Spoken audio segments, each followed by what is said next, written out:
ડેડિયાપાડા ખાતે આદિવાસી જનનાયક ભગવાન બિરસા મુંડાની 150મી જન્મ જયંતિની ઉજવણી કરવામાં આવી। આ પ્રસંગે આદિવાસી સમાજના જનનેતા ચૈતર વસાવા હાજર રહ્યા। સાથે સાથે આદિવાસી સમાજના અન્ય આગેવાનો સહિત હજારોની સંખ્યામાં આદિવાસી સમાજના લોકો પણ ઉપસ્થિત રહ્યા હતા। આ કાર્યક્રમમાં લોકોએ ભેગા થઈને પરંપરાગત વેશભૂષામાં શોભાયાત્રા પણ યોજી હતી।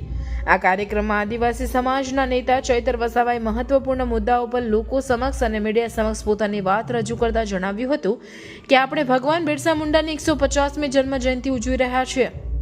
સૌ જાણે છે કે આદિવાસી સમાજે આઝાદીની લડાઈમાં ખૂબ જ મોટો ભાગ ભજવ્યો હતો। આઝાદી બાદ પણ દેશના વિકાસમાં આદિવાસી સમાજને હંમેશા ફાળો આપ્યો છે।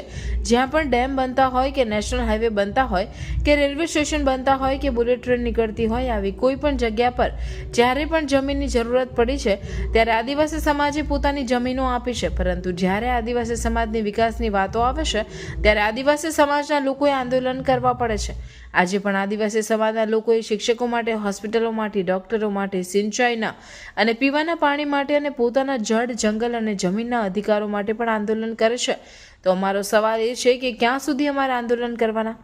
ગુજરાતના, મહારાષ્ટ્રના, મધ્યપ્રદેશ અને રાજસ્થાનના આદિવાસી આગેવાનો સાથે મળીને અમે ભીલ પ્રદેશ મુક્તિ મોરચા નામનું સંગઠન જાહેર કર્યું છે। અમે ગુજરાત, મહારાષ્ટ્ર, મધ્યપ્રદેશ અને રાજસ્થાનમાં ભીલ પ્રદેશ મુક્તિ મોરચા અંતર્ગત હવે અમારું વિશાળ સંગઠન બનાવીશું અને જનજાગૃતિની સાથે સાથે અમારા સામાજિક અને બંધારણીય અધિકારો માટે અમે એક જૂથ થઈને સરકાર સામે આવીશું। જો આ સરકાર અમારો વિકાસ કરવા નહીં માંગે તો આવનાર સમયમાં દેશનું અલગ 29મું રાજ્ય એટલે કે ભીલ પ્રદેશ રાજ્યની માંગણી કરીશું અને કેવડિયાને અમારા ભીલ પ્રદેશ રાજ્યની રાજધાની બનાવીશું। આદિવાસી સમાજ એ દેશની આઝાદીમાં પણ ખૂબ મોટું યોગદાન રહ્યું છે। દેશ આઝાદ થયા પછી પણ દેશના વિકાસમાં જ્યાં પણ એ ડેમો બનતા હોય, હાઈવે નીકળતા હોય, રેલવે સ્ટેશનો બનતા હોય, બુલેટ ટ્રેન નીકળતી હોય કે જ્યાં પણ આદિવાસીઓની જમીનની જરૂરો પડી છે, દેશના વિકાસમાં જમીનો આપી છે। પણ જ્યારે આદિવાસી સમાજની વિકાસની વાત આવે છે ત્યારે આદિવાસી આજે પણ શિક્ષકો માટે આંદોલન કરે, શાળાઓ માટે આંદોલન કરે, સારા ડોક્ટરો માટે આંદોલન કરે, સારા દવાખાનાઓ માટે આંદોલન કરે, સિંચાઈના પાણી માટે, પીવાના પાણી માટે આંદોલન કરે, પોતાના જળ, જંગલ, જમીન પરના અધિકારો માટે આંદોલન કરે, સંવિધાનિક 5મી અનુસૂચિ એક માટે આંદોલન કરે। તો ક્યાં સુધી અમારે લડેંગે જીતેંગે જિંદાબાદ મુર્દાબાદ કરવાનું છે? ત્યારે આજે અમે ગુજરાતના, મહારાષ્ટ્ર, મધ્યપ્રદેશ અને રાજસ્થાનના તમામ આગેવાનો સાથે મળીને ભીલ પ્રદેશ મુક્તિ મોરચા સંગઠન અમે જાહેર કર્યું છે અને આજેથી કાઉન્ટડાઉન ચાલુ થાય છે। અમે ગુજરાત, રાજસ્થાન, મધ્યપ્રદેશ અને મહારાષ્ટ્રમાં ભીલ પ્રદેશ મુક્તિ મોરચા અંતર્ગત અમારું વિશાળ સંગઠન બનાવીશું અને જનજાગૃતિ સાથે અમારા સામાજિક અધિકારો, બંધારણીય અધિકારો મેળવવા માટે આવનારા દિવસોમાં અમે સરકાર સામે આવીશું।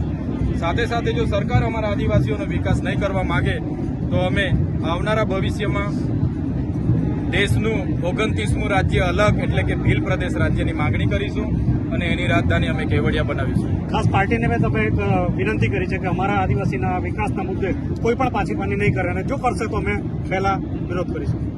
તમે જોયું હશે અમે રિઝર્વ અનામત, એસટી અનામત બેઠકો પરથી ચૂંટાયેલા છીએ અને અમે આજે પણ જે સમાજે અમને ચૂંટીને વિધાનસભા મોકલ્યા છે એમનો અવાજ બનીએ છીએ। જ્યારે પણ આદિવાસીઓનો અવાજ બનતા મારી પોતાની પાર્ટી પણ જ્યારે મને રોકશે ત્યારે સૌપ્રથમ એ પાર્ટી પરથી રાજીનામું આપવાનું કામ અમે કરીશું। પણ અમે સમાજને એક કરવા માટે ક્યાંય પાછીપાને નહીં કરીએ। અમે જ્યાં સુધી જીવીએ છીએ ત્યાં સુધી અમારું જીવન અમારા સમાજને અમે સમર્પિત કરીશું અને જીવીએ ત્યાં સુધી અમારું ભીલ પ્રદેશ રાજ્ય અમે બનાવીને જ રહીશું। એ આજે અમે સંકલ્પ કર્યા છે। યુવાનોને શું સંદેશો આપશો?